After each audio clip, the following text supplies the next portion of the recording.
In the name of the Father, and of the Son, and of the Holy Spirit. Abba Father, we praise you, Lord, we worship and glorify, Lord. Thank you, Abba Father, for this wonderful day you have given us. Thank you, Abba Father, for gathering each one of us here, Lord. It's only your mercy and your love, Lord, that we are here. Thank you, Lord, for what you have been doing in the lives of many people, Lord. Thank you, Lord, for touching them and healing them, Lord. Thank you, Lord, for teaching us and building us up for greater things, Lord. I know, Lord, you have greater things for us, Lord. Lord, into your hands we commend our spirit. Fill us, Lord, and use us to build the church. Use us to build the body of Christ, Lord.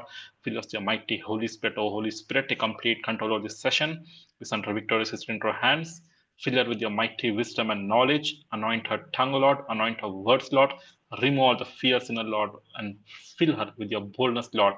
And open our hearts, Lord. Open our hearts to listen to your voice, Lord, and give us the grace to obey your voice. We pray this in Jesus' name. Amen.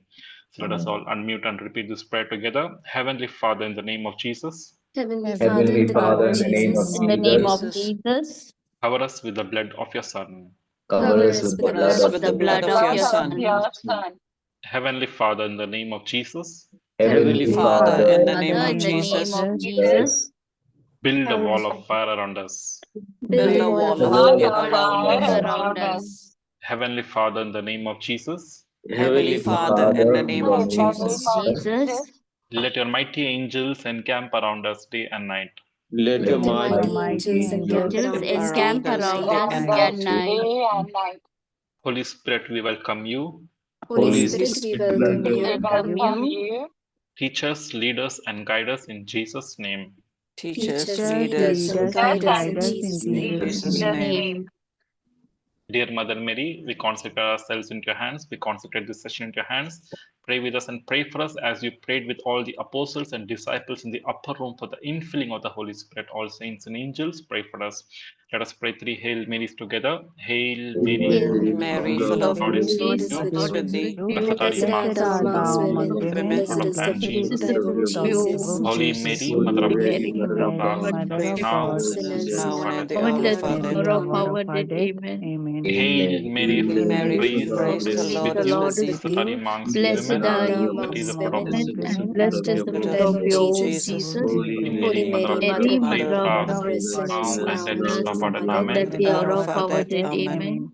Amen. Hail Mary, full of Mary, Mary, grace, the full of Lord grace, the is grace, Lord the with is you. Lord with is thee. with Blessed are you you. Blessed amongst art thou Blessed women. are amongst you women, and among blessed women, is the and fruit of blessed thy is the womb, fruit of your Jesus. womb, Holy Jesus. Mary, Mother of Holy Holy Mary, Mary, Mother of Mother God, of God, us God, pray for us now pray and for at sinners, the us. hour of now our and death. at the Us hour Amen. of now our and death. at the hour of Amen. our death. Amen. All Amen. the glory be to the Father, and to the Son, and to the Holy Spirit. as it As it was As in was the in the it is beginning, in is beginning, the now, is and ever now, beginning, and shall ever be, and shall shall be, be, world world without without an end. end. Amen.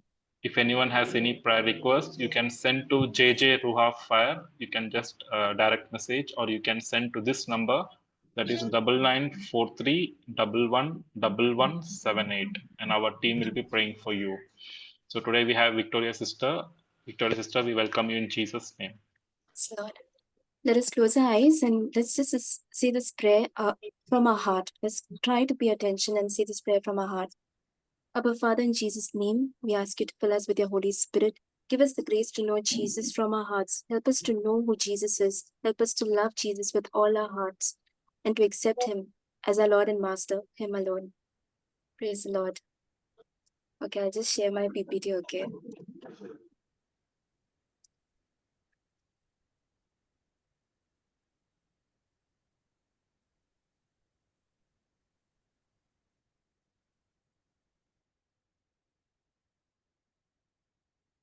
Can you all see? Yes, sir.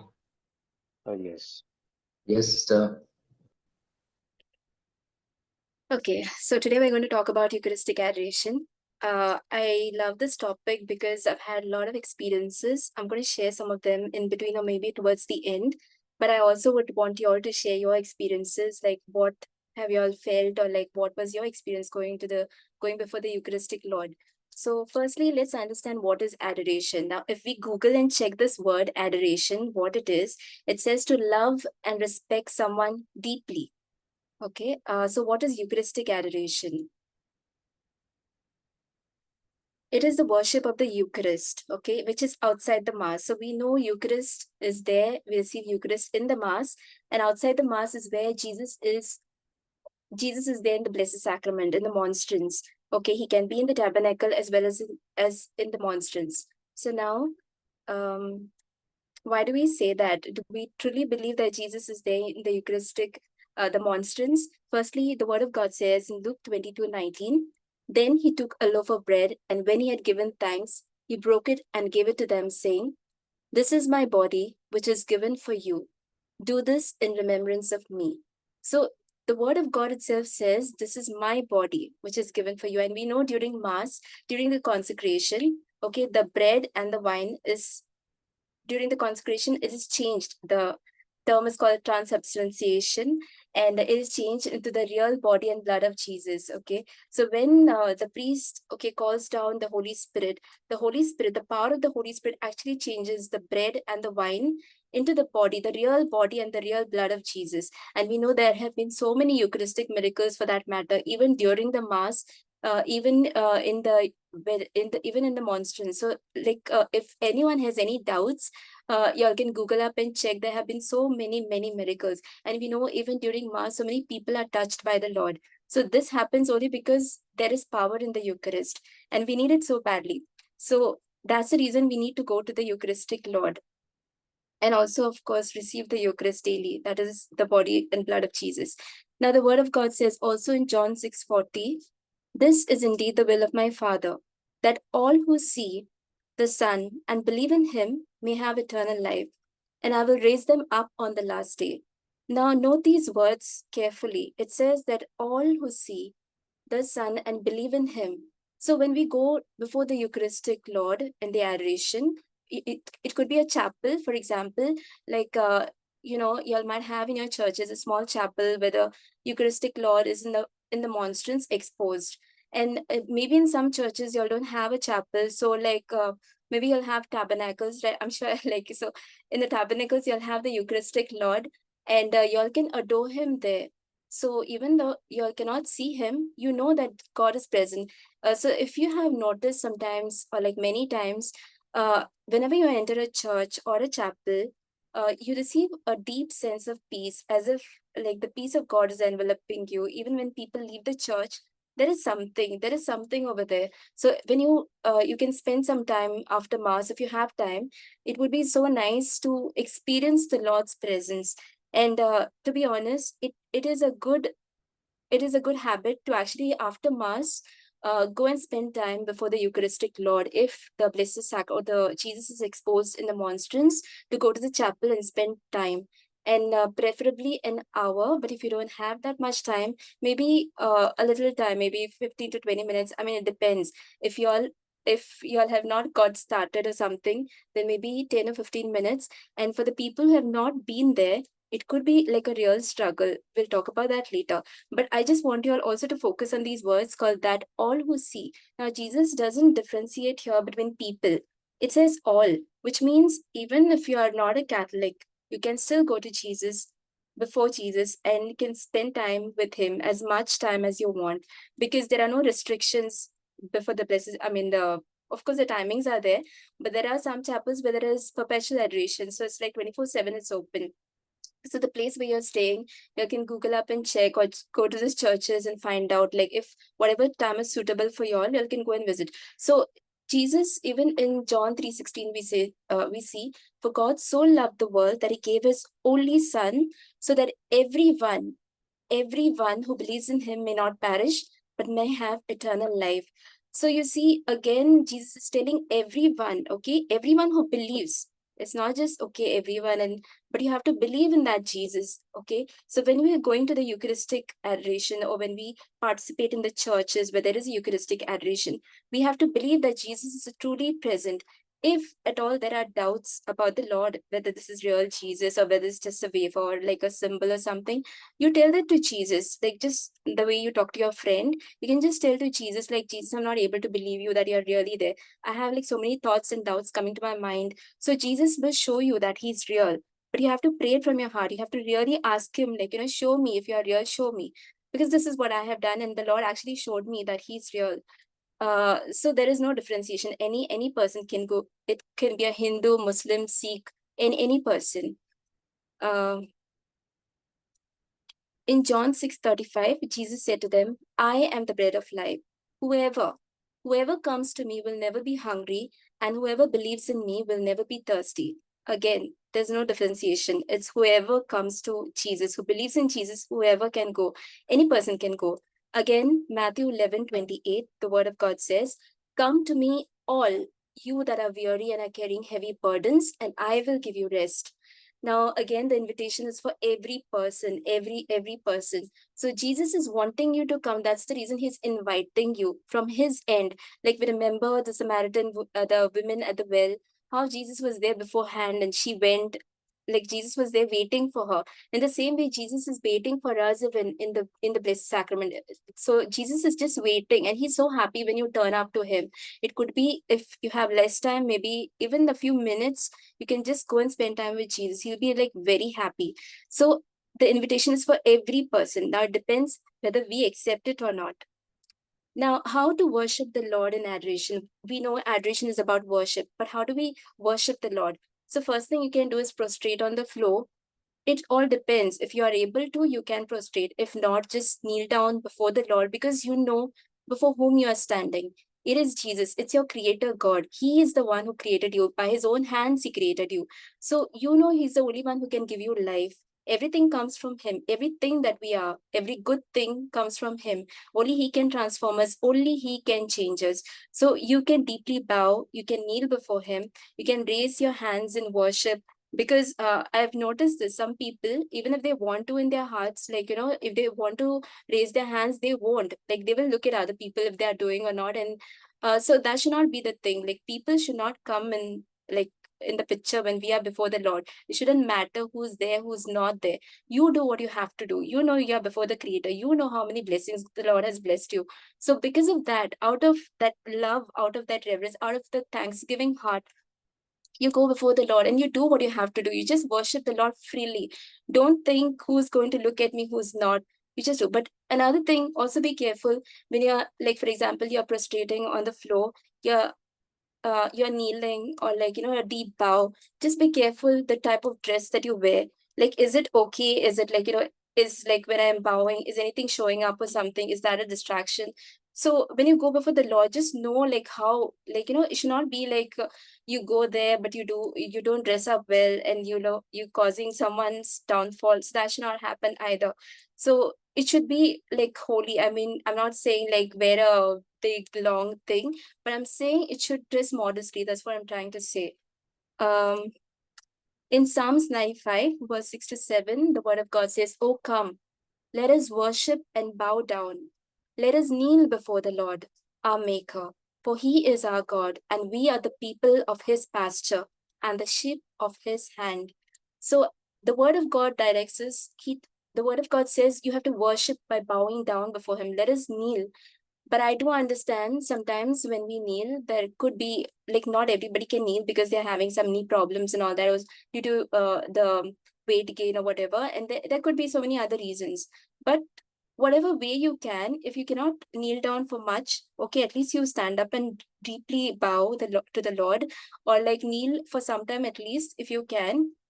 Maybe afterwards you sit, because if you can, you kneel. But like if you cannot, then the Lord understands, because uh it should not be like out of force that you're doing something. It should not be you're trying to kneel but you're not able to concentrate, and you're like, in your mind you're thinking, oh my goodness, my knees are paining. That should not be the thing. Also, like, you should be comfortable also before the Lord. The Lord wouldn't want you to suffer so bad. Like, I mean, he wants you to see happy also. So it's not like you give your best to the Lord, you kneel and all that, but if you cannot, for health issues or whatever reasons, you sit before the Lord, you bow, you sit before the Lord. So that also is there. It's not a sin.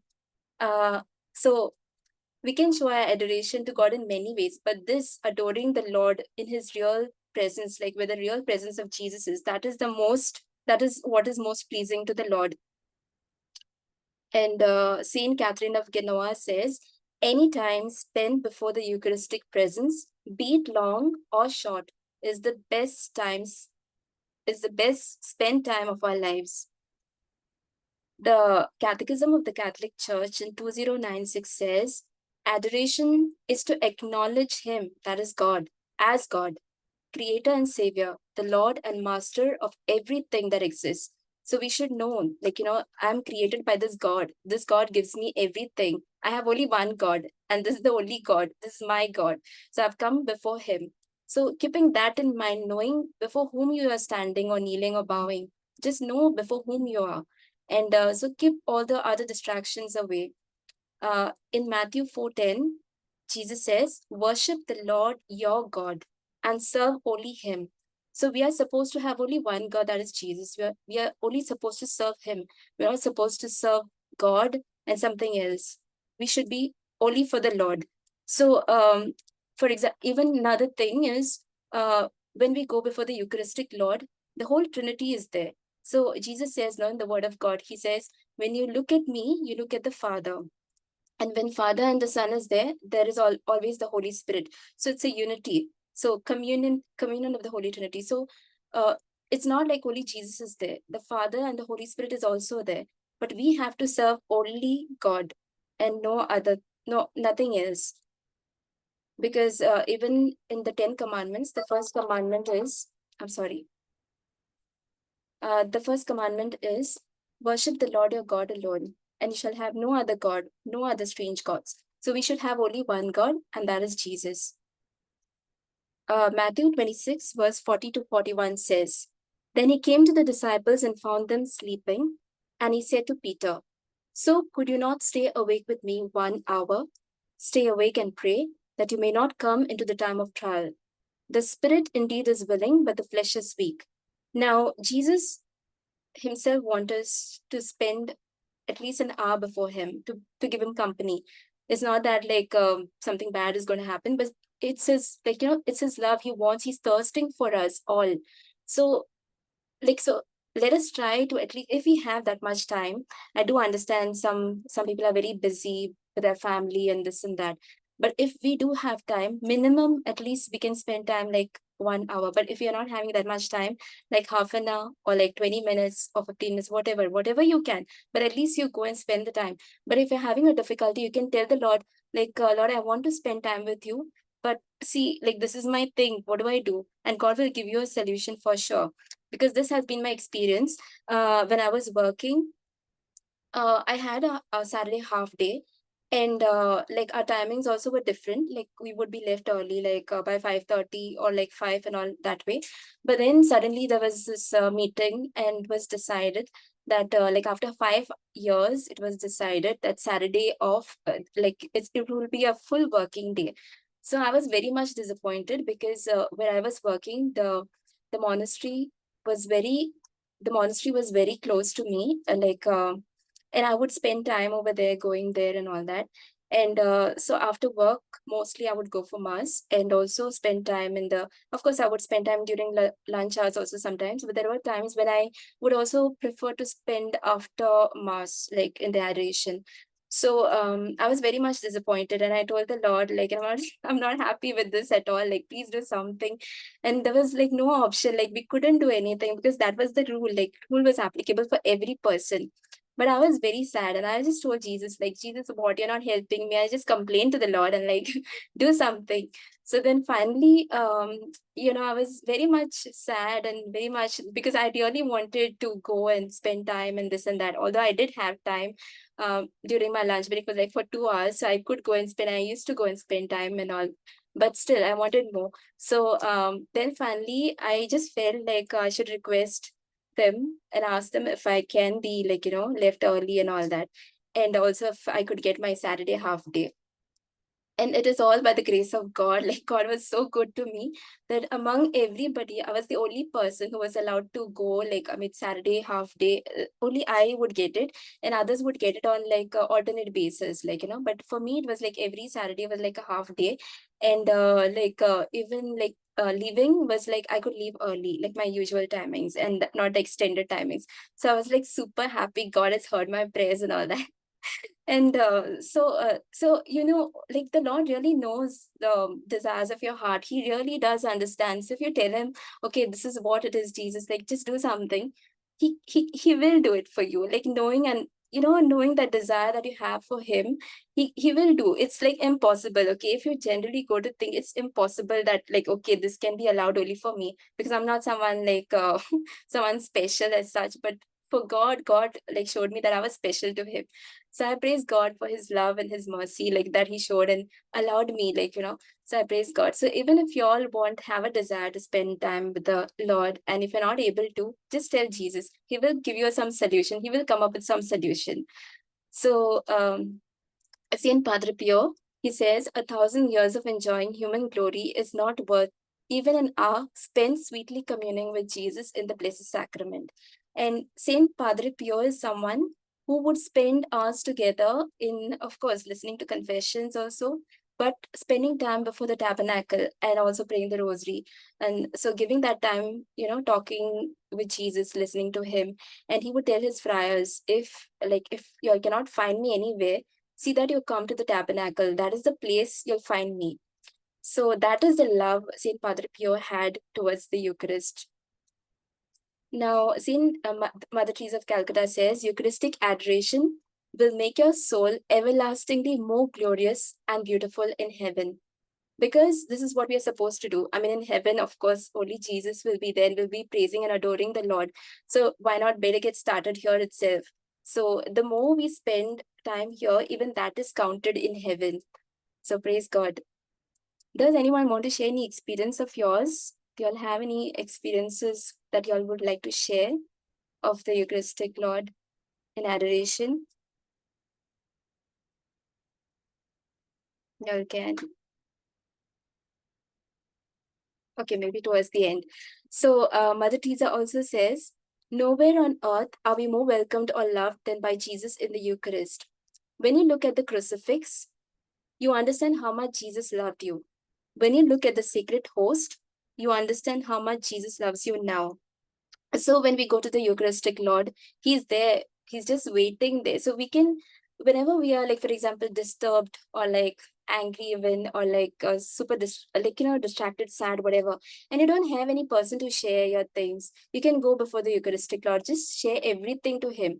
Or like maybe you're finding it difficult to trust people, and you can just go and tell the Lord whatever's there in your heart. It feels so light, because it has happened to me, and I still do that, because this is what I feel like, when I go and share things before the Lord, I feel so good, like so peaceful. Even before I enter the chapel, I can sense that peace coming over, like, even when you enter the church, but more in the chapel, I've sensed that, like, that peace, that deep peace, and you don't even feel like getting up. There are times when okay, like you're like done, like, I don't want to stay like anymore, like few minutes is fine because I have this much time, and in that much time only I'll do everything. But then there are other times when you have to go, but still you don't want to go, like your heart wants to stay there. So those moments are also there. So Jesus is actually, when you go to the Eucharistic Lord, Jesus is waiting for you here and now. He, just like he was there, as I said, no, he was healing the sick, he was there preaching to the apostles and people, like, sharing the word. In the same way, Jesus is there in the Blessed Sacrament. So it's not that Jesus is not there with us. He's there with us. We just have to go before the Lord. Saint John Paul II, he was another great saint who had a love for the Eucharist. Actually, there are many saints who had love for the Eucharist. And that is the most important thing, because Jesus is present there in his soul, body, blood, and divinity. In his entire form, Jesus is present. So that's the reason Eucharist is, because Jesus is real there. It's not like we may see a host, but actually Jesus is present. So St. John Paul II had a great love for the Eucharistic Lord, and he started the perpetual adoration. He also, when he used to go for his missionary trips, before he would go, he would spend time before the Lord. All the writings that he has done before the Lord. All the ideas that came to him was before the Lord. And he spent a couple of hours, and when he was busy, he would spend time even more. And the same thing I've read about Mother Teresa as well. When she was busy, or her schedule was super like tight, she would pray more. And she would even tell her nuns, like in the Missionaries of Charity, there is a rule that you have to spend time 1 hour before the Lord. And she says all the nuns who have done this, like that is the fruit of their prayers, that there are more vocations coming in the Missionaries of Charity, and all the work that they're able to do towards the poor people, helping the poor. It's not a joke, like, but these nuns, they're doing so much things. It's impossible if you could think. And the kind of living that, the way they live is very simple. So there are a lot of restrictions, and yet the Lord is just lifting them up like anything. They are able to do more than we can imagine. So all this is possible only because they adore the Lord in the Eucharist. And St. John Paul II says, by being faithful to a holy hour of adoration, you can teach by example. The young should be taught the value of Eucharistic adoration. And this is so true. I'll also share with you all, so I was doing this liturgy course in our here, and we were divided in groups. And towards the end, when we were supposed to get a diploma, they told us to put up an item, like to put up something.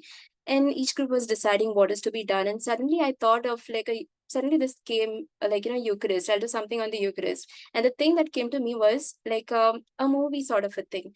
So I shared it with them. And the funny part is we didn't know how to okay, I thought, okay, we'll shoot on the camera and all that. And just make, and we had a duration, a very short time. In that time only, we had to do everything. So I thought of writing a script.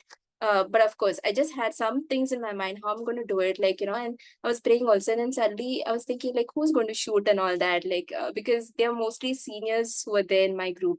And so I was thinking, what? Then suddenly we didn't know each other. Like most of us, I only had one person whom I knew, and she was the only one. And the rest of all were unknown to me. I didn't know what from where and all that. And then suddenly when we were sharing, so I said, okay, this is what is coming to me. And they said, okay, you take the lead. So I prayed to God. I was like, okay, fine, but this is what I'm thinking and how and what. So we'll have to ask some person to come and shoot and all that. But the funny thing is, I don't know, not a funny thing, but it's purely God's grace and love. We had a person who was working in a channel, like a television channel. So he had a lot of contacts, and the thing. Then I explained to him, this is the idea that I have and all that. So he said, okay, fine. So we decided, okay, this is how we're going to do. But then I had to write a script for every person, what they're going to do, their parts and all that. And I just thought it's better, I go and sit with the Lord. So I sat before the Eucharistic Lord and I asked Jesus, how do I go about this? And the Lord started giving so many points, and I just wrote that entire script. And then finally, of course, God provided everything, and we made this thing. And the bishop came and he saw, and everything was, praise God, was good. The bishop itself loved it. So I really, so many ideas when we go to the Lord, when we ask the Lord, he's able to help and give us so many things. Such ideas or such things can only come from the Lord. It's not from our own thing. So that is one. Now, regarding St. John Paul II saying the young should be taught the value of Eucharistic adoration, I've seen this. Children learn by example. Okay, if you just tell the children or even the teens for that matter, you do this, you do that, they won't do it. They'll be like, you yourself are not doing, so why should I? And I'm a catechist, and I've seen the children, for example, when the parents are there in the Blessed Sacrament after the catechism mass and they decide and spend time, I've seen when they take their children, they even pray well.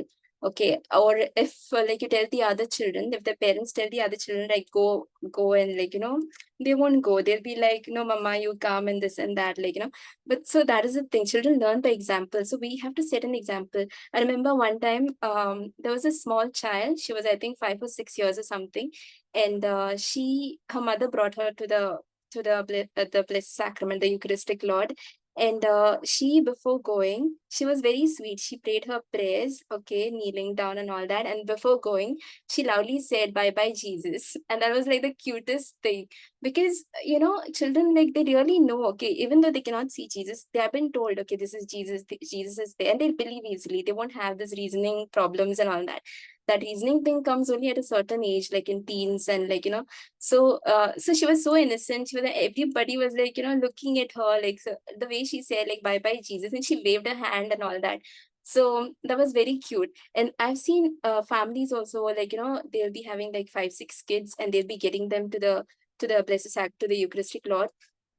and they'll just leave them. The parents will be praying over there, and of course the elder ones, they are doing their prayers. The younger ones would be like, sleeping on the floor, doing their thing, removing this and that, but like, they won't correct them or anything. They just leave them as it is. So what happens is when you go to correct them or you tell them, it's like a distraction. Just leave them. The more you do, sometimes the more they'll do. So it's just better to leave. Also, it would be nice if you'll have your grandchildren or children, younger ones, to give them some like Bible story books or something. If you are giving Bible, it's good. But if you do not, or they're like too young to understand or something like that, a Bible story book also would be fine, I think. So because I've seen this, children are doing that.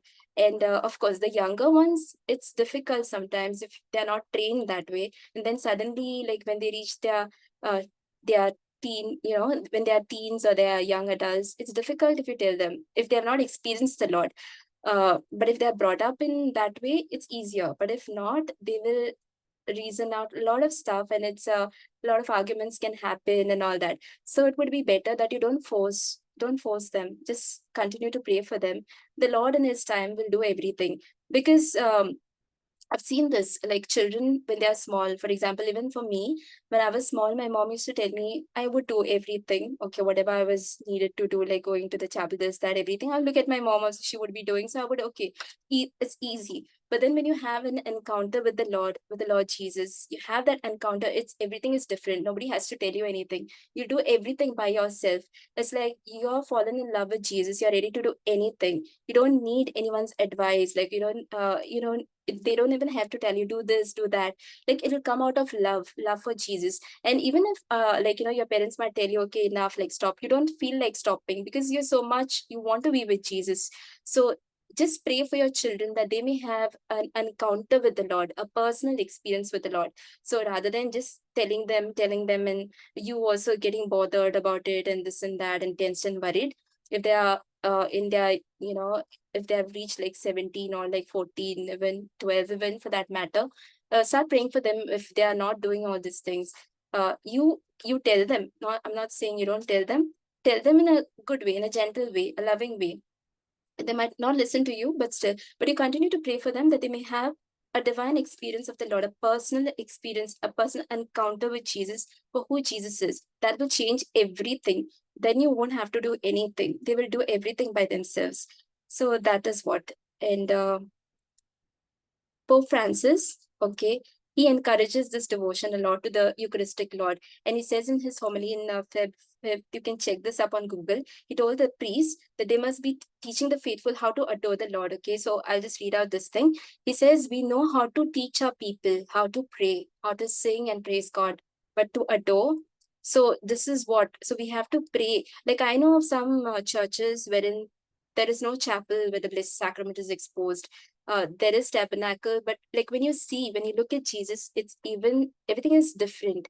Not that tabernacle is bad or something, but if you should start praying for your priests or request them to build a chapel, or like if they have funds or something. If not, just pray to God that God may provide the needed things. And because I've seen this where there is adoration, whether it's in a chapel, okay, a silent adoration, of course, just this sacrament exposed, or you have a proper adoration in the church once a week, for example, a Friday or something, or some other days, that parish will be thriving like anything. It'll be like on fire. So when you have continuous adorations every week, or like every day, but I don't know if every day, some parishes might be having that, but like if you have at least a week an adoration, that's the best thing. So try to, or if some other parishes are having, try to go to those places and pray for your parish priest as well, that God may enlighten him and give him the necessary things needed to do the adoration, or like have an adoration in the church or things like that. 2 Samuel 6:16 says, as the ark of the Lord came into the city of David, Michal, daughter of Saul, looked out of the window and saw King David leaping and dancing before the Lord, and she despised him in her heart. Now, adoration can be different types, okay? So one would be the silent adoration, where we are going to the chapel and just praying, doing our regular things before the Lord. We talk to him. Firstly, when we go to the Eucharistic Lord, it is more about reading the Word of God. Of course, you adore the Lord, you praise, worship him and all that. After that, you can read the word of God, you can pray the rosary, and then then you spend time talking with Jesus, or just thanksgiving, or listening to him, what he says. But these are the important things. I've seen some people, because even I was doing this before and I did not know, but through a priest, I came to know that the more important things are like reading the word of God, the scripture, the rosary, meditation, and praise worship, and talking and listening. So these are the main things. Your other prayers can be done during the other times, but because you're there before the Lord, okay, why would you you would want to spend time talking with him, listening to him through his word or through that silence and things, rather than saying all the other prayers that you want to complete maybe for the day, just so that you're happy with it. So or sometimes maybe some people, I've noticed, because I have done this, I have been there.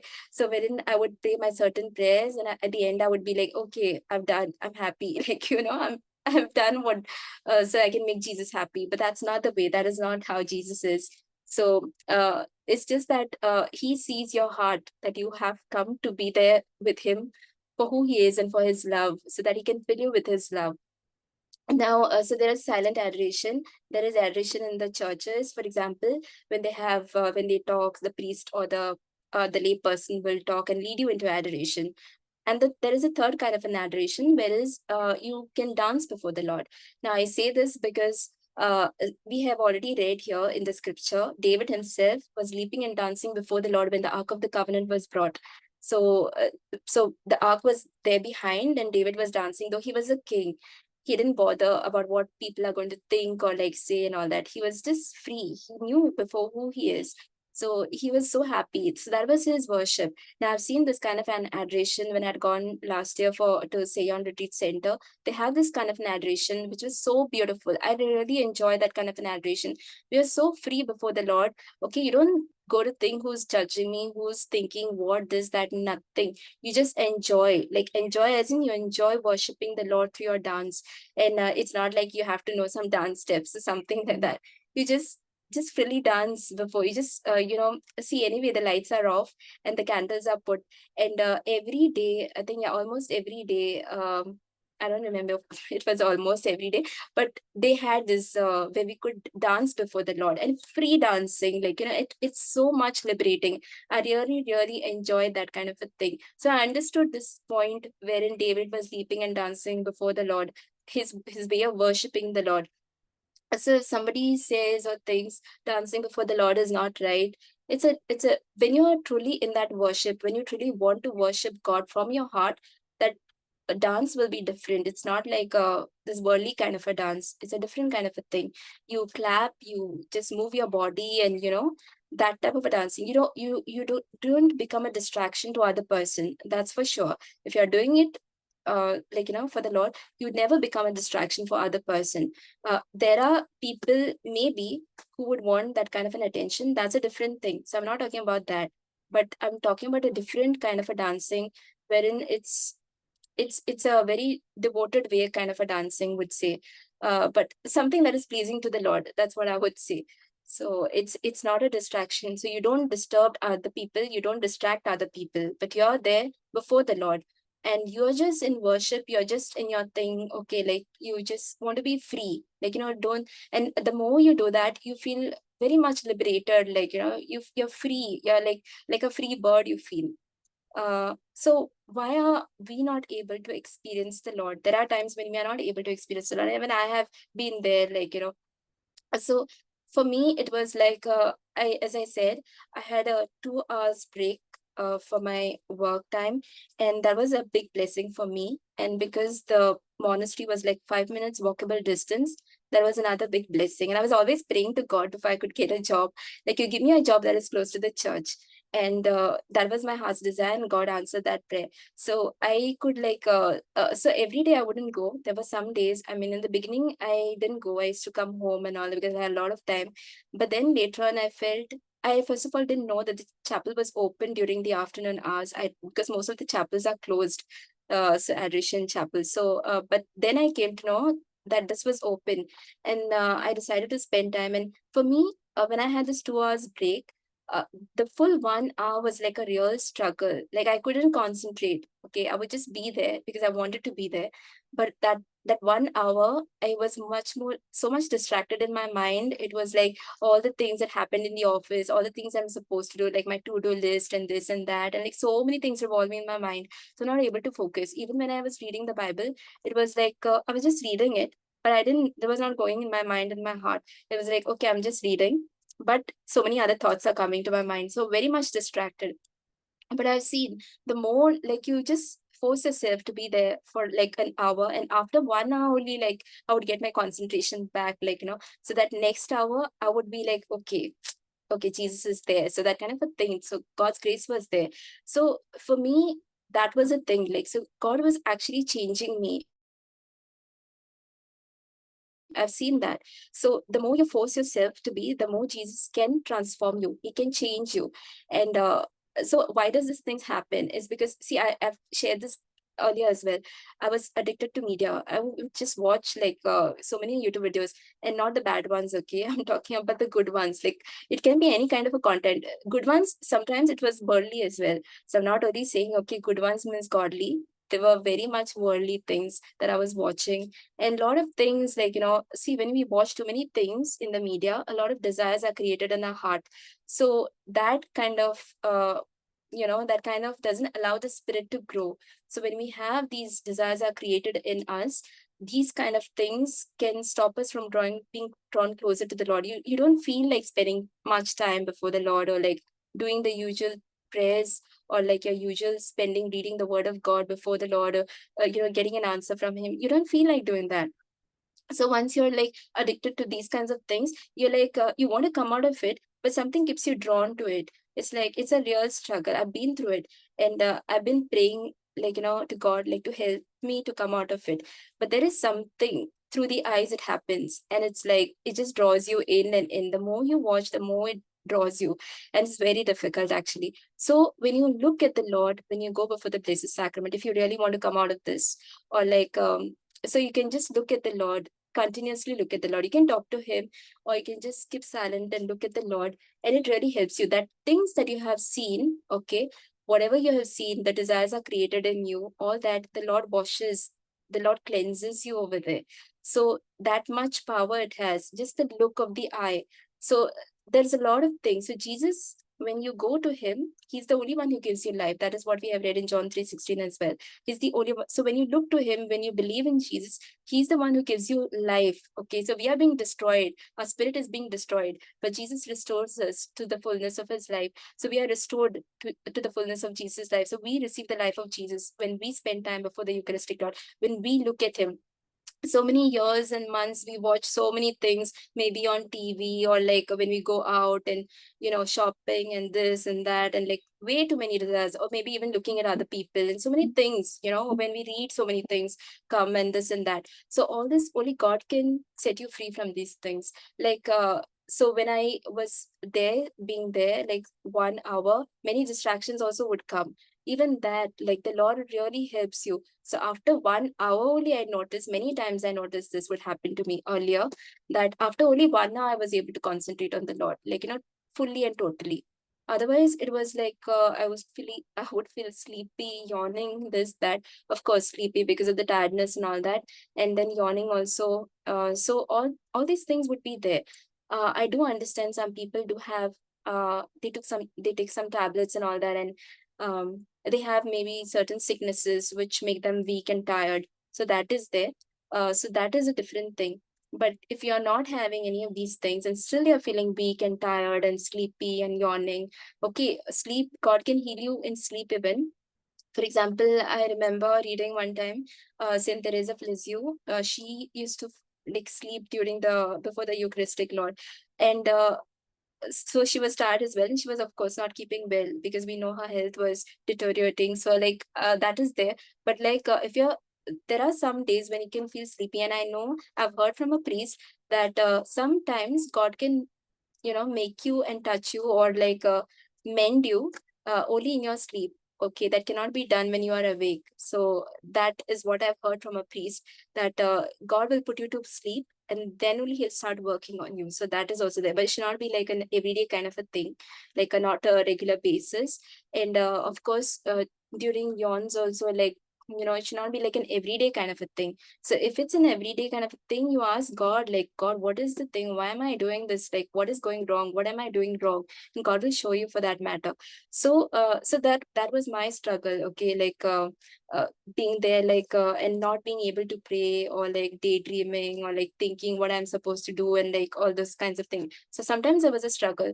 And I remember even like for sometimes to go even was a struggle. I didn't want to go, but I wanted to go. So it was like I just wanted to be in the office, or like didn't want to come home, but like just wanted to be there. But still I had to take myself, like, like literally carrying myself. So but then that was worth it. So praise God for that. So if you're not able to experience the Lord, just or like due to some sadness or something, or like some confusion is there, or like anything that's there on your spirit and on your heart or your mind, and that is disturbing you, just go before the Blessed Sacrament. Because as I said, no, I have experienced peace. Okay, a lot of people have experienced peace when they go to the Blessed Sacrament.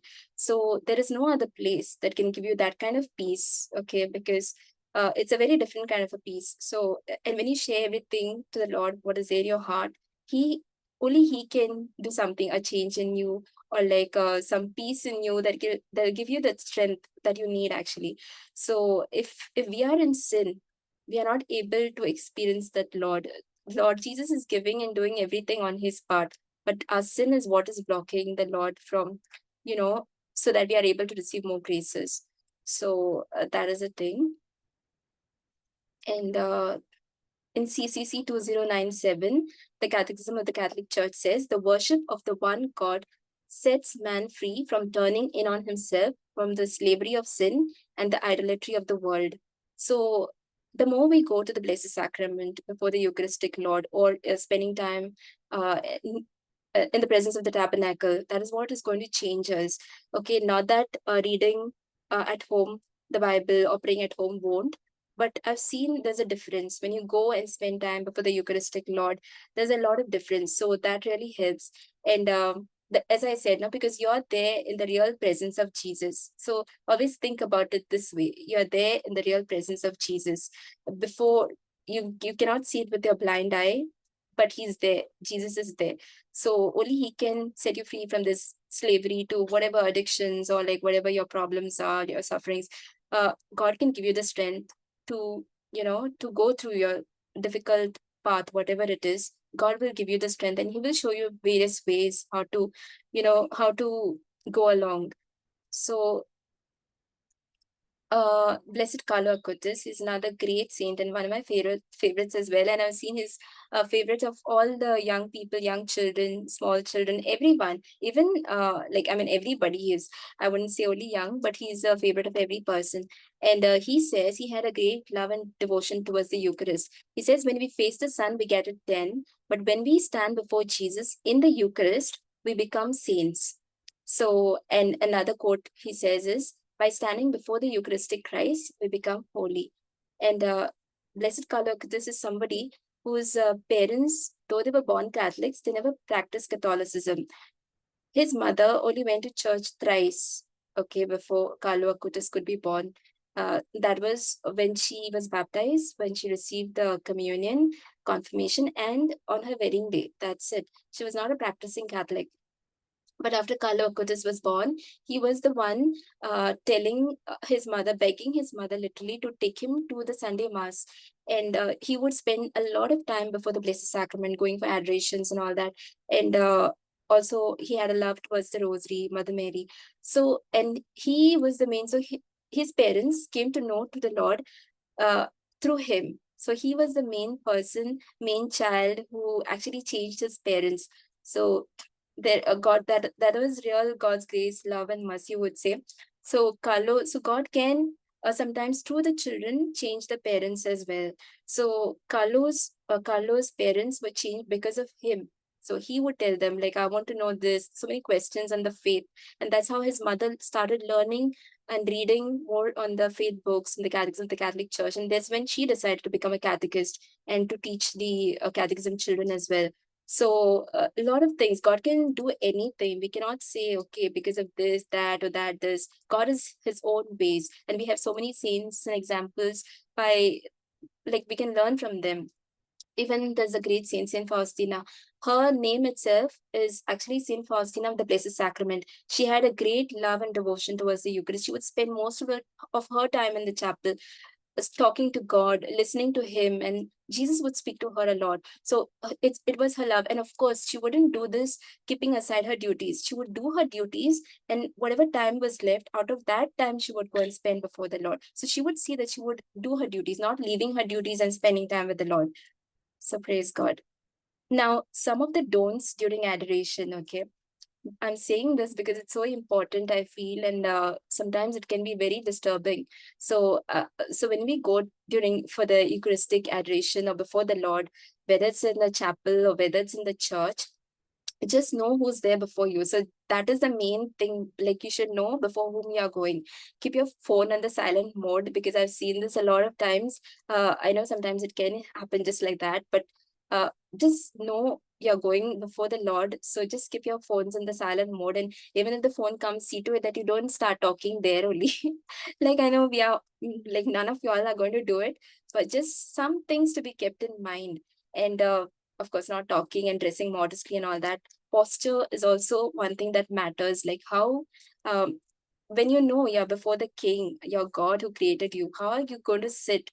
Is it like just, like just any way your posture? So it should show deep love, respect towards the Lord. You should know, okay, like, so just be mindful of that, like how you're sitting before the Lord, or like, whatever, like you're prostrating or bowing deeply, how you're doing that. But mainly sitting is one thing. You should know how you're sitting before the Lord.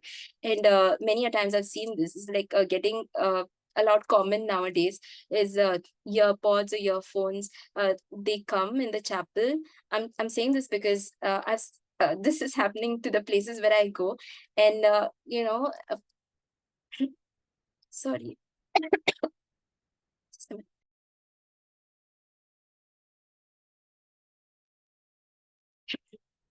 So initially it was like, sorry. Bring water, sister. Thanks, Shaila. It's okay. So I used to see this. People would put their earphone and all that, and they would listen to praise and worship songs, and they would be like, it was not even, sometimes it was just very loud, okay? They wouldn't be putting the earphones as well, just putting on the, sorry. So sometimes I've seen this, that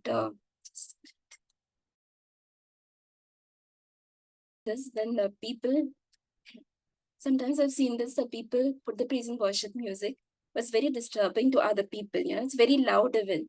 So when you're coming before the Lord, you should know that you're before a God. Praise and worship songs, it's nice, but you can listen to them some other time, not before, like, the Lord, like, he's truly present there. So how disrespectful that is. So if you like, when you see somebody, you can tell them, but if you're not listening, that's fine. But like, if it's disturbing to other people, it would be nice if you can request to them. Like, I've tried this. I've failed some days, but some days it has worked. So you can just request them and tell them, like, can you put that off? Like, just explain to them, like, just like for a minute, like telling them you're there before the Lord. You can listen to that later or something. So it would be nice. Also, if a board is put up maybe outside the door, like, you can tell your parish priest, if you'll have certain such cases, then maybe you can tell and request the parish priest to put up a paper or something, or a board, like saying that not to use phones inside the chapel. And also, other times it's not a right thing when you're coming before the Lord and looking at everybody else, looking at other people, basically. So I've noticed this, some people come, but like, and it's very it's, of course, you're doing your thing, but like sometimes when people just turn and look at you, it's like, even, but of course we have to try to ignore that. But like, that is a thing. You should know, like, you're there before the Lord. So looking at other people, this and that is not a time. I mean, that's not a place to do. So just keeping this in mind. Another very important thing is, what about the sick people when they are confined to bed and they're not able to pray, like, go to the Blessed Sacrament or like to the chapel before the Eucharistic Lord, the monstrance or the tabernacle. Now, there are so many online adorations, and that is also very effective. I've seen this. And it's like, if there are some people who are bedridden, or if they cannot go, if there is no place where they can, if there are no churches or chapels, or, if they have that difficulty, you can attend an online adoration if these things are not there. And if you are really suffering from some sickness or something, and that is really a genuine reason, you can or even other times, okay, it's not like, okay, only these people, even other times, whoever wants to can attend the online adoration, because I've seen tremendous power even in the online adoration. And this is not a joke. And I remember like I during the COVID times, all the churches were closed and it was difficult. So to like no chapel would be, no chapel would be open. And I would just put this thing, like, put on the Eucharistic adorations, this 24/7, like 24 hours, the Eucharistic adoration, the silent ones would be there. So you just, only the Blessed Sacrament, only Jesus is exposed in the monstrance. And you're just there, like with him, you pray, like at home, you like, talk to Jesus and all that. So even still, there are some YouTube channels which are still doing this, where the Blessed Sacrament is exposed and you can pray before the Lord. So I remember one time that I was just here in my bedroom, and I was just I put on one some church channel it was, and I was just praying to Jesus and, like, adoring and all that. And suddenly, like, it is so, it's I was like in disbelief, but like suddenly, from that monstrance, okay, the monstrance was there, and out of that monstrance I saw like the blue and the red rays, like, rays, as in it was just moving all over my laptop. And I even took screenshots so that, like, like people, or like I just wanted that moment to be captured. So while I was like with the Lord, the blue and the red rays were coming out, and was not like, I was it was real, okay? So it was just moving, and was like all, it was like a wave, okay? It was like a wave. So the wave this side, the wave that side, but all over my laptop, there was like waves coming out from the Eucharistic Lord. And I took so many screenshots, and I thought, okay, I need to send to this channel. It was a church channel. So I thought, okay, I'll email to them with the pictures and all that. And so that they know, like, it is so good and they shouldn't stop. Of course, they wouldn't be stopping, it was COVID times, but I was like so happy, and I was like, wow, this is so real. And but then something in me, like, I just felt that this is for my personal thing, like, it is for my personal thing, and that I should not be sending to them, but it's just for my faith to grow even more, like that Jesus is even present, like even when we worship, adore the Lord online, he's there. And I've seen during even when we have so many retreat centers organizing this Eucharistic adorations, I've seen so many times miracles happens in my life, like healings even have taken place in my life and the life of my family members. So all these things are real. So don't think like, online thing and are not effective. They're very effective.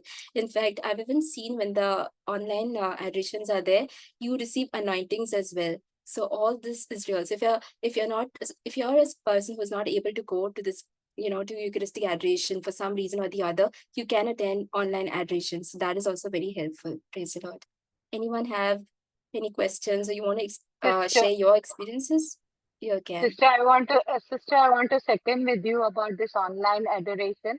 Yes. Our church is more than half an hour away from our house.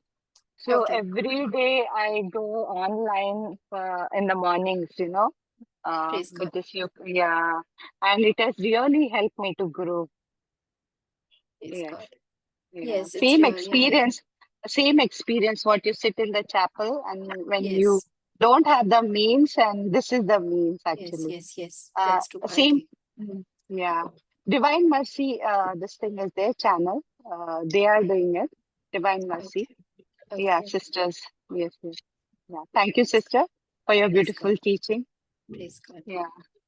Anybody else would like to ask or Yeah. share your experience? I'm sure so many of you all are having experiences, and not only one.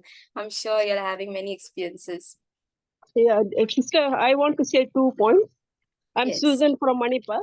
Okay. Just I want to say one thing. This one point you missed out maybe on indulgence that we may gain by sitting in presence of a blessed sacrament for 30 minutes. Am I right? Indulgences we can gain. And the second point, difference between our self-adoration in front of blessed sacrament and online is, in online, the priest is finally giving us blessing. That is the most beautiful part of it, because priest will be present there. When we go and sit, we pray and we come. As all you experience, I do experience. But the final blessing part is only we can get through the priest. That I enjoy in online adoration. That's all. Thank you. Praise God. Anybody else? So I have an experience. So this happened brother. 1.5 years back. So I was getting an inspiration to go and spend some time with the Eucharistic Lord in the Adoration Chapel. The reason I was postponing it was because it's 20 kilometers from my home. So I need to drive all the way through traffic and then go to city to spend some time. So I was keep on postponing. I got many times this inspiration, but I was keep on postponing. So after 2 weeks, what happened was like my computer. There are 2 RAM slots and 1 slot got short circuited. So the computer was running basically only on 2 GB RAM. So it was running on Windows 10. It was getting stuck, and I didn't know what to do. And I thought I have to fix this. So I decided to take the CPU in my scooter and go to city to get it repaired. So when I went to city, I must have reached around 11 o'clock. So first I went to one shop, then I took a extra RAM, and I thought I will use one 4 GB RAM in the same slot, and I was not able to do that. So again, I went to another shop, and finally it came to a conclusion that I need to change my motherboard in case I want to increase the RAM. And it almost became around 1:30 at that time, and that person in the shop told that, see, it is lunchtime, you go and come after 2 hours. You come after 2 to 2.5 hours, you come, because some other person has to come and fix that motherboard. So I was thinking, what I'll do, 2 to 2.5 hours, I can't go home back because it's very far. So suddenly this inspiration came, why don't I go and sit in Adoration Chapel for 2 hours, because it was hardly some 500 meters from the place, the Adoration Chapel. So I went to the church, and I went to it was a basement type of Adoration Chapel. So I just got on the steps, and as I was just entering, I didn't enter the door also fully. I was just entering. I felt a glorious presence coming and filling me, and it was as if Jesus ran and came and hugged me and kissed me and like that. And he was so happy. I felt that I've never experienced that kind of presence. It was a very big, glorious presence that came and filled me that time. Praise the Lord. Praise the Praise God. Anybody else would want to share?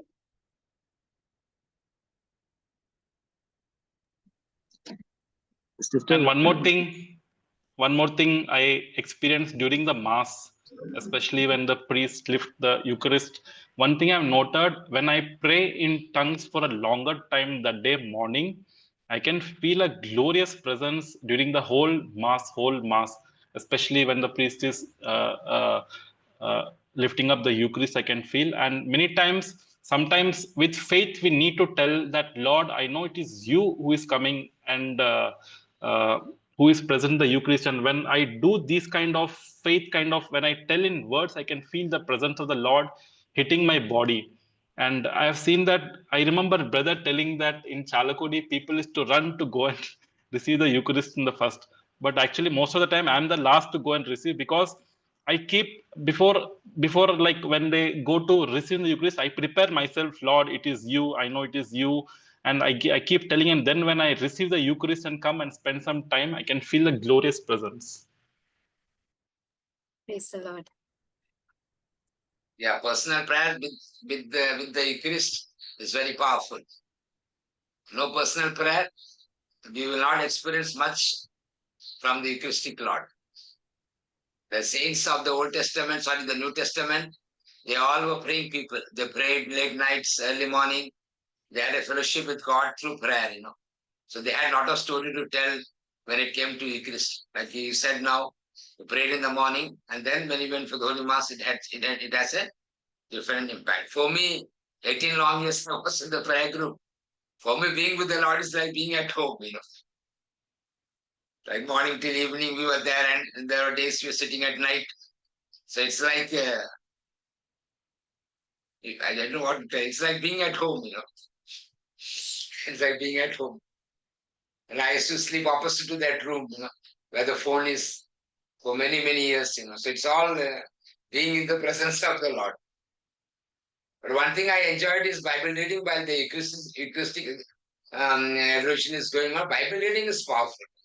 I got a lot of enlightenment reading the Word of God in the Eucharistic adoration time. Just is exposed, they're all praying. In between, I keep reading the Word of God. So a lot of things I learned. I found that there's something about it when we read the Word of God in the presence of the Eucharistic Lord. But I don't know what the church says, but one leader told me to stop reading the Bible. So I had to stop reading the Bible for many, many years. I think most probably maybe 8 or 9 years. I was not able to read the Word of God in the presence of the Eucharistic Lord. Then later on he left and I was told to be the leader. So then I read and told everybody to read. So we were all enjoying that was the experience I had. Yeah, brother. I don't know what is the church teaching that way for during when the adoration is being led. But I do know that the priest had told that when there is a silent adoration, as in like when the Eucharistic Lord is in the chapel, that time scripture is encouraged, rosary is encouraged, talking to the Lord, listening to the Lord. These things are encouraged, even meditation, meditating on the word of God. So these things are encouraged by the church. But I don't know when somebody is leading, and that I don't know. No, it's not about leading. We were told not to read the Word of God. No. In the When the Eucharistic, when there is a Eucharistic adoration in the chapel, which is being led, right? That's what you meant. No, the brother did not say about being led. He said not to read the Word of God. Okay. So I do not know what is the rule of the church. But the church teaches to read the word of God. Yeah, but I just obeyed, Yes, brother. Praise God. So obedience brings a lot of blessing into our life. So I just simply obeyed that, and I missed reading the Word of God for many, many years. Anybody else want to share anything connected with the Eucharistic adoration? So whenever you get a chance and time, you can go and sit. Then there are places where there is no Eucharistic adoration. There are also people continue to grow in the Lord. So we have to respect that also. When you go to North India, they have Mass only 6 months once. They have Holy Mass monthly once only. There are places where they have only weekly once Mass. So we have to appreciate that also. So not that we should think that we are superior more than because we are attending every day Holy Mass. Someone attending 6 months once or monthly once, because there is no option, they are also important in the presence of God. So that is something we should have. Pride should not come into us thinking that I am going every day to the Eucharistic adoration. There are people who have no opportunity also. There are so many places in India itself. Don't know about abroad and all. I remember in one meeting I told them, you try to attend the Mass every day. They were all looking at me, Then I remembered, it's not like the way we say in Kerala and Goa, So that causes a guilt feeling in people's heart and mind. Then I told them, no, it's fine, monthly once also. See, St. Faustina said, of course, one priest told me not to tell to any sisters this one. St. Faustina said, when you receive the Holy Communion, until you receive the next Holy Communion, the presence of the Holy Communion remains in you. So whether you receive yearly once, somebody working, not one man said, I was in North India in the petrol pump. I was there's no church around, could not attend the Holy Mass. He was carrying that guilt with him for many years. So I was just trying to tell him that this what Saint Faustina said. So everything is good, but again we carry that humility in our heart. Because the more you come closer to the Eucharistic Lord, more humility should be filling us. Because the Lord said, learn from me, for I am gentle and humble in heart. So that is something we all have to remember. Just one thing, for me, like when I was getting these opportunities, I like consider this is as the gift of God, because I know like I was not able to do this like for a, there were times when I could do this, but there were times when I couldn't do this. So it's not like I was doing it every day. Like, of course, like whenever God gave me the grace, and it's purely because of the God's grace, I could go and sit to those places. And I really consider this as a as a blessing that we are getting these chances, because I have heard of this places where there is no Eucharistic Lord, and I for them there is this spiritual adoration, so they can pray. It's not like but like we should really thank God for what He's giving us. Should not like that pride should not come, but we should be thankful to God that He's giving us these opportunities or these chances where like okay, like certain churches are there close to us, so we should make the best use of it. But there are certain times when we are in sin or something, we're not able to do what we were doing before. So that time we need to ask God's pardon and grace. But yeah, that Yeah, Victor, there's one more point here that I remember one priest was sharing. He saw one vision of the glory of the Lord descending on people who are sitting in the Eucharistic adoration. And what he said was very interesting. Some were reading the Bible, some were seriously praying, some were keeping the eyes closed, some were looking around here and there. But equally on everyone, the glory was descending. So that is something that we have to remember. Even if you don't feel like praying, simply sitting there in the presence of the Eucharistic Lord is like sitting. You have a peace. You'll have your presence coming into you. Even if you don't communicate with Him, also He will come and visit you. That is something we have to remember. Mother Mary said in one revelation, it's a private revelation, that when you spend 3 hours in the Eucharistic Lord, you will get delivered. You'll get delivered. But that statement, I'm not sure how much it's taking place in everyone's life, because I've seen a lot of people sitting in the Eucharist presence of the Lord and not at all changing, neither getting anything changed coming in their lives. I've seen many of them. The reason is very simple. As long as you have a desire for the Lord, a love for the Lord, and then you come and sit in the presence of the Lord, you can get delivered. If you're sitting for namesake, I don't think. I remember one boy in Goa, I think in Madgaon area, he committed suicide. He was a very young boy. He's a football player, and he was an aspiring football player. He committed suicide and he passed away. And then one person told me, oh, he used to go to Eucharist every day and all. Then I found out he was in love with a girl. So that girl refused to follow him. So that was the reason why he committed suicide. So now the question is, why did he go to the Eucharist Lord to sit there? What was the interest? What was that? We don't know. Somebody send one comment now in chat. Can you read that? On chat will come. Brother, I only had put Brother Nelson had asked me to send a Saint Catherine of Genoa that quote. So I just put that. It says, any time spent before the Eucharistic presence, be it long or short, is the best spent time of our lives. So that is something we have to remember that. So we know that so many sisters are spending so much of time in the chapel. They are spending. But again, the point comes how much you are open to the Holy Spirit to bring changes in our life. That is very important. So we'll pray. We'll just pray for a few minutes. People wanted to share something, brother. Yeah, let them share. Yeah, I just want to share, brother, that whenever I go to the chapel, I prostrate myself and say this word of God, Revelation 1 verses 17. I fell at his feet as though dead, but he placed his right hand on me, saying, do not be afraid. I am the first and the last. And I can experience this, a peace coming over me. This I am doing it from years, and I experience this all the time. Whenever I enter, the first thing, I prostrate myself and then I say this word of God. Thank you, brother.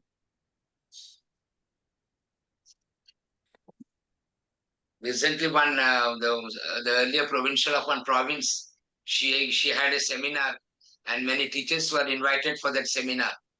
And in that seminar, they taught how to quieten yourself and contemplate and all that. So beautiful things were taught. So after the course was over, one teacher went to and asked the provincial and told, don't you teach these things to the sisters also?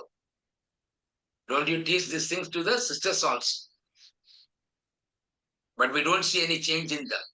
So here that is where we have to understand. Whatever we learn, how much prayer we pray, are we open to the inspirations of the Holy Spirit? That is one of the key things that will bring changes in our life. Anybody Brother, else want to share? Yeah, brother, I had two beautiful experiences, brother. One is when I was going through hard, difficult time.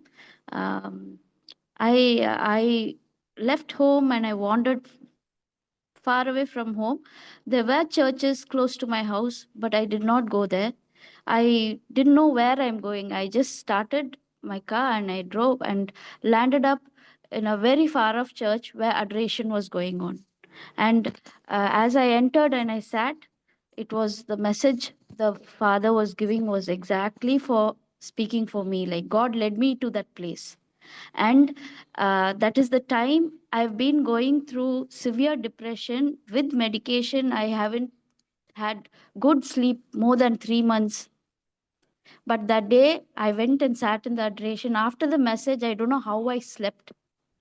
I did not pray, I slept. I slept. It was such a beautiful rest I had, like in months.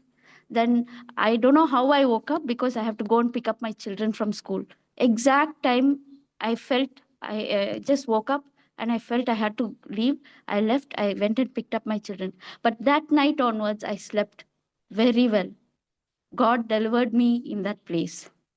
And the second thing which I wanted to say is this Sunday, when I went and brought my children for the catechism class, and I went and sat in the Eucharistic adoration chapel, I entered, as sister told, lots of things were happening. I found a corner and I sat down.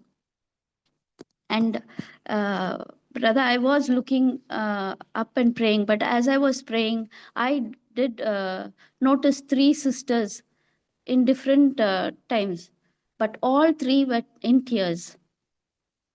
They were in tears, and as sister told, I was looking that point. She was telling, "Don't look at everyone around." In don'ts, she was talking. I was looking, and these sisters were crying, and that gave me a thing to pray for them. I prayed for those three sisters sincerely, and I also thanked God that He showed them to me, and prayed for all those who are going through those difficult moments. And there's it was like God was helping me to connect with them to help me pray for them. Sometimes when I have noted that when sisters carry the Holy Communion beside us, there are times I have felt that the abiding presence of the Lord inside me. That experience I have had is very interesting. Just one thing.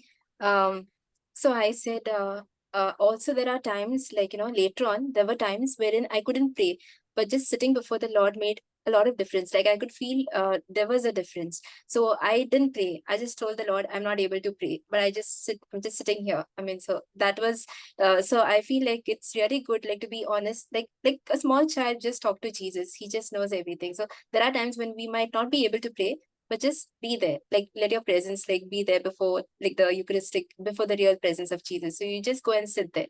So that itself, the Lord can change. Praise God.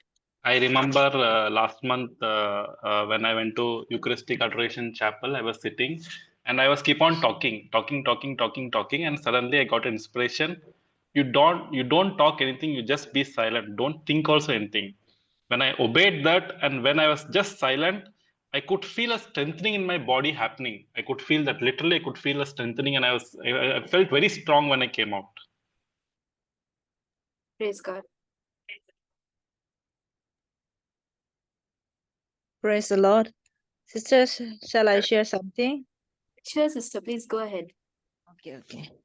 See, I was facing lots of problems many years back. And one brother was telling me to sit for one father also telling me to sit for 3 months continuously in the adoration, spending time. But I could not give my full time on that in the very beginning. And then time to time I go and be there in the Blessed Sacrament when sisters used to expose the Blessed Sacrament 24 hours. And then I started coming, and then I had lots of problems like inner wounds, so to say. When I have a doubt, I approached the Father, and then Father could not give me the answer. And I was getting so much difficult to overcome all those things also. And then in the beginning, I was happy going to the church, attending the Holy Mass. But when I get some live visions, when I get some things that when I ask for the answer, not getting, then I was little bit tense. And then I was feeling bad also upon the one particular father. And I started going to the adorations, Blessed Sacrament. I started praying, crying, and praying. There, I have experienced that very. For the first time, I was experiencing like wounds or at the something pokes in my middle of my palm, slowly on the right and left, and then on the feet and side like that. I could not understand what could be. Then I continuously I go and I experience something more and more. From that day onwards, I have the this one feel like attending the adorations and spend more time. But due to my some work that I could not continue, and then I stopped for some time. But whenever I go to the church, I spend time on that. And then this one in our Mount Carmel parish recently, this 1.5 years back, the miracles took place. Before that, when the construction is going on, and then when the Blessed Sacrament is already placed after the dedication of the church, I see something like the Blessed Sacrament, like burning light, and but in the middle always dark is there, circle. Then I started praying, and then I do not know this meaning of that. Then I asked one brother. Brother means that layman brother, and then he said you have to pray for the church, especially the parishioners, even for the fathers and sisters. You started praying for that. That is the reason it is on that like that. Then after that, I spend time, and then most of the time I go kneeling down during the Holy Mass also. Then after the Holy Mass also, I go to the Blessed Sacrament, whether it is right or wrong, but I feel like touching the Blessed Sacrament where it is placed there. So I always go and talk with Jesus, whether it is right or wrong. It is a correct way of touching that Blessed Sacrament. There is any restriction or something like that, but I do not know. But I just want to touch and feel it. And blessing, sometimes I can feel that Jesus is blessing me. And through that, sometime during the Mass, offering the Holy Mass, during the Holy Mass, and then a light came, and then Jesus is blessing the priest also. And that particular priest, in his hands, that bread, the horse turned into blood. Something in the YouTube also came out with the Father Johnson. So in that chapel, still now, till today, that things I can see. Like outside it is bright, light is coming out, but in the middle always dark is there, but dark circle is there still. So continuously I have the joy of spending there praying, no? So that is my little experience I have in the Blessed Sacrament. That's all. Thank you. Praise the Lord, sister. Thanks for sharing. So let's all praise and worship for 2 minutes. Hallelujah, hallelujah, Thank you, hallelujah, Lord. hallelujah. Worship Hallelujah,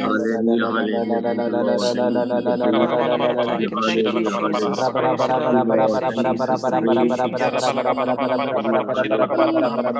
Praise you, Jesus. Father, we praise you, we praise the Holy Spirit.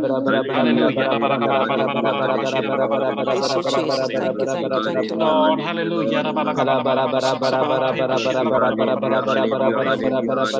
Praise the Lord, hallelujah. Praise you, Jesus. Thank you, Jesus. Thank you, Jesus. Praise Praise you, Father, we praise you, Jesus. Jesus. Praise the Holy Spirit.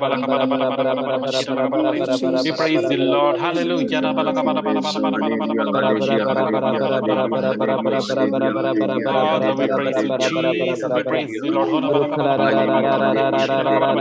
We praise the Lord, Jesus. Thank you, hallelujah. Jesus. Thank you, Jesus.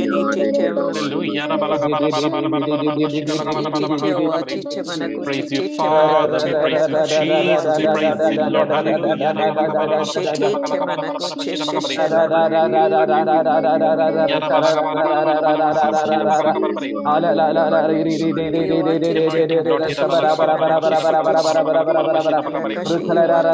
Yes, Holy Lord, we worship you, Lord, we glorify you, Lord.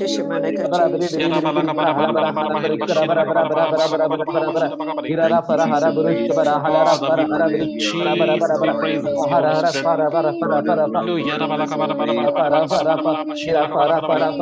We praise you, we adore you, Lord, we worship you, Lord, we hallelujah. Jesus, praise, praise, praise you, Jesus.